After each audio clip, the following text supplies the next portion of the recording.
Hey everyone, it's Brian with thestockmentor.com, back again with another video for you mid-week.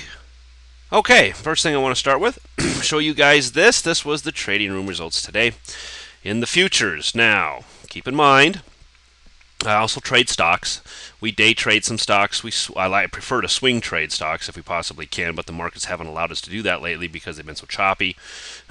So a lot of what we've been doing is a little bit of stocks here and there, and mostly the futures. I love to trade the futures. And this was just the futures results for today, Wednesday. So this area here, this section here is your entry. This section here is your exit. X represents whether I went short or not, so X means I was short that particular stock, and I'm only using one contract. Now, some of you trade way more than one contract, but whatever. I just base it off one contract. By the end of the day, we were up $500. Not too shabby. I'm actually up about $1,600 for the week so far into Wednesday. And last week, I think I finished up $1,200 for the week on just futures trades. That was just trading the futures. So if we can keep this steady pace going, I should be in line to make about $3,000 on the futures here in 2 weeks of trading. That's not too bad. It's not too shabby. That's just one contract, by the way. That's not trading multiple contracts. That's just one contract. Now, if you don't know how to trade the futures, sign up for the trading room. Let me know. I will teach you. I will show you how to do that and help you through that process so that you can get a feel for how to do that. Might take you a couple days of just watching and learning to kind of get the slang, but we'll do a one-on-one session or whatever to make sure that you know how to get in and participate in that. You don't need much. You're not stuck to day trading rules when you do that, so you don't have to do that. You don't have to deal with that stupid 3 trades every 5 days stuff. If your account is less than 25,000, you do need about 6 or 7,000 in your account to trade the futures themselves, to trade at least one contract. But as I said, you can be in and out of it 100 times a day, and you won't get that nasty little letter telling you that you need to shape up or ship out type thing. So the futures are a beautiful thing. If you don't know how to do it, I'd be more than happy to show you. Sign up for the trading room. So if I can, stay consistent like this, pulling about $1,000 a week out. So let's see, $1,000 a week, $299 for a month. Yeah, you guys do the math. I think you can figure it out. It's well worth your time, well worth your effort. Even if you can't trade every day, doesn't matter. I have these kind of results on a daily basis. So if you can trade 1 day a week or 2 days a week, or I have a gentleman right now that can only trade a few hours in the morning, great. Doesn't matter. We can get you in and make you some money. At least enough to cover everything for you and make you some extra dough in the meantime. So keep that in mind.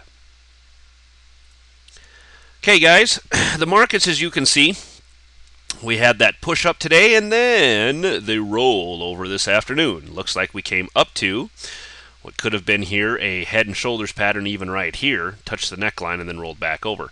Keep in mind in the after hours, and I know this because I can cheat, it is a little later in the day here I'm doing this video. Moody's is threatening or has done or whatever, going to potentially cut the American bond rating. So we saw a big dip in the after hours as well, and things are still down as it is right now. Now, you don't suppose there might have been some big money that might have known about a potential bond rating cut about the middle of the day, do you? Listen, all news is old news in the markets, boys. We just don't have the clout to know what that news is. So I'm sure people knew about this, and that's maybe a big reason why we saw this skid this all afternoon. And then, of course, after the market closed. So we'll see if that has any effect. Maybe the skid was all priced in for the most part, and tomorrow morning we open up a little bit gap down, but not too bad. All depends. So let's see what happens. We had this happen a couple nights ago too. For those of you that like the futures, you would have noticed that we were actually down in the S&P below 1,300 in the futures, but we opened basically flat by the time the morning came around. So those that don't follow the futures were none the wiser. They didn't think we really moved anywhere. Truth is, we moved quite a bit. So might see the same type of results out of this, where we wake up tomorrow morning and everybody's like, well, that wasn't so bad. Well, we'll see what happens. Point being, came down, came back up, and now back down again and probably a little lower. Okay, and looking for these targets down here in the 12,375. This was a mark I've had on my chart now for a while, because if I move this line down a little bit, I would make this a left shoulder, I would make this a head, I would make this area here the right shoulder, and then the target on that is going to be down right around 12,375. I like that target. Why? Because it also coincides very nicely with the 50-day moving average, which is at 12,362. So really like a lot of this, a lot of these targets for that reason. Now, this particular candle, up today, down today, overall finishing kind of flat, sideways. Not much to deduce from this. If the markets want to run this thing up tomorrow, I think they're going to have a pretty easy time doing it if they can get the bulls interested. But of course, with the after hours news, I don't know. I gotta tip my hat to the bears, to be quite honest. And I'll show you another thing I've been looking at as well that you guys might find interesting from a count standpoint, if you will. And we'll bring that over here in just a second. Okay, so on to the Nasdaq 60-minute. You can see strong move up for 2 weeks. Now we had this pullback. Today we come up into overhead resistance, pulling back into right about where we started. So the market's up a little bit by the time the day was done. Obviously the news has changed all of that, but really up and then right back down again. Made for wonderful day trading, but the truth of the matter is it really didn't make much if you were a swing trader. You didn't end up anywhere. Now let's look at this. Let's look at the Nasdaq, and I really like this count. 1 for all you eliticians. 1, 2, 3 down to here, 4 up to here, and now maybe 5 to the downside. We could see some volatility coming into the market here over the next couple days, as we see potentially, and I would watch tomorrow very closely. If we gap down tomorrow, look for some of these lower levels to be the area for the gap to start at. Maybe we get this gap to start the day right down here and then a run to the upside. Well, guess what? That could finish the 1, 2, 3, 4, 5 type of look, and now we get into a bounce coming into the rest of the week. Just a scenario. I'm just throwing it out there. Don't kill the messenger.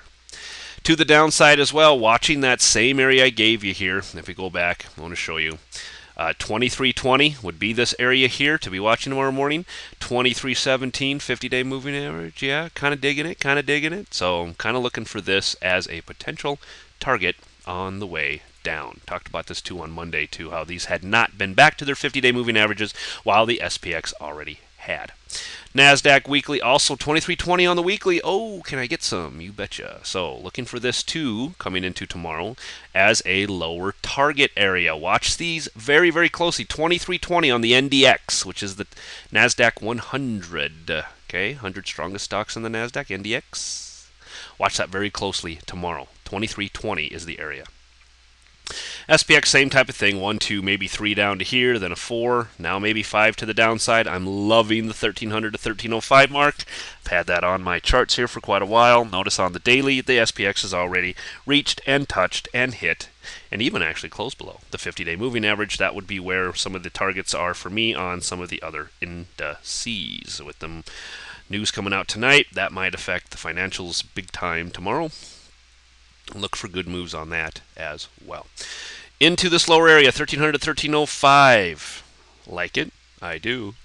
Now, even if we can hold this area, guys, I'm telling you, I can see a bull count, I can see the bear count. I am nowhere but in the middle here, guys. I'm staying very grounded. Why? 1, 2, 3. This could all be a 4. We could pull back as far as 1300 and not ruin anything for the bulls. Really couldn't. Wouldn't make a difference.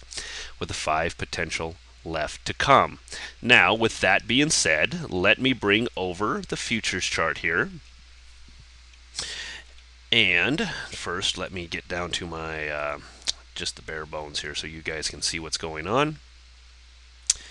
And I think a 60-minute makes it very clear to me.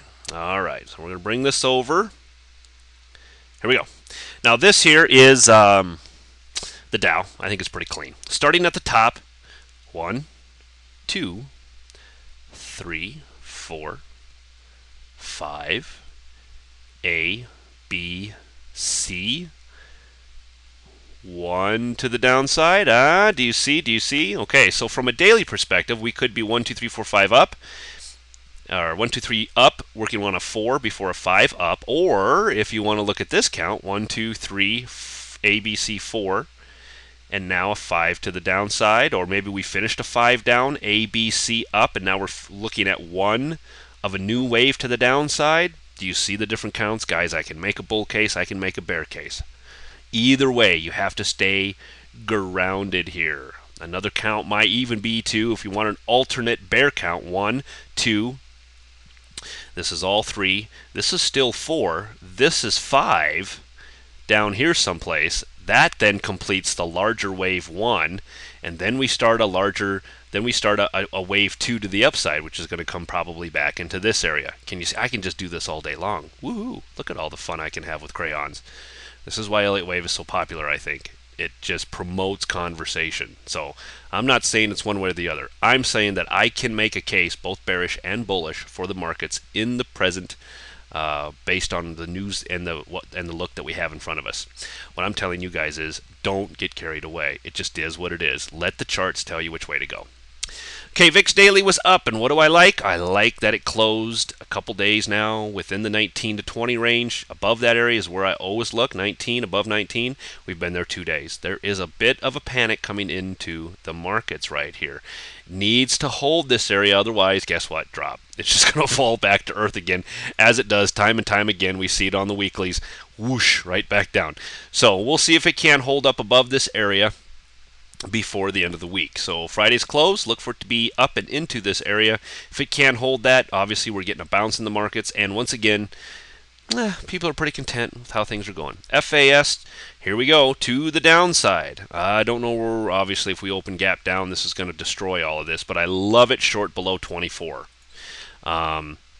So once again, same thing here. Love it short below 24, like it long above 25.50. Those would be my trades for you coming into tomorrow. If we gap down below 24, ignore it. Find something else to trade. Just, I wouldn't bother with it. It's not worth it. FAZ to the upside. I love it above this 200 period moving average, above 43.50 to the long side, and below the 44 for the short. So those would be my areas to be watching for you tomorrow if you guys want a couple things to trade. Love this thing swing trading above the 48 mark. If it'll get back up and into this area, above that area, looks very nice as a potential long. So areas to be watching tomorrow on those, well defined, as well as the SPX. We looked at the marks, we've seen the motion. Let's see what we can get, because look at 1, 2, 3, ABC4, and now we're, you see what I mean? I can do this all day, guys. Oh, how about this? How about 1, 2, 3? This is 4, this was 5. Oh, yeah, I know. How about that? 1, 2, this was 3, this was 4, this was 5. I see, I can do this all day. Let the charts tell you which way to go. The potential for a bear or a bull move, I think, is pretty equal both ways. At this point in time. I know the news has been bad. I know there's a lot of bad news that would lead everybody to believe that, you know, why are we going up? I ask the same question every single day. What is the point? Why are we going up? The deal is, it doesn't matter why we're going up. The point is, we're going up. You need to go long. That's how you're going to make money. So we'll see. Let the charts be your guide. Wanted to throw all this stuff past you, let you take a look at it, and show you what could be in the cards here over the next couple days. This will be big coming into tomorrow to see how the market digests this news. All right, guys. See you again later on in the week. Bye.